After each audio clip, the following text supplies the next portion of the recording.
So paradoxes is based on contradictory,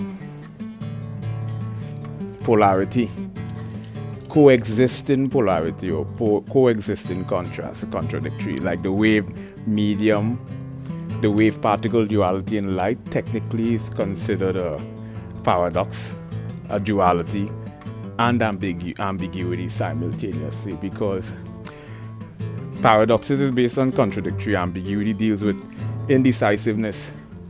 We see that in abstract visual art, where the art may have ambiguous interpretations, multiple interpretations.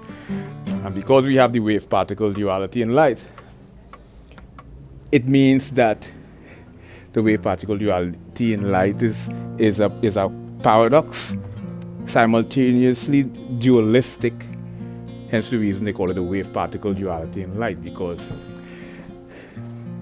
duality means virtual distinctions.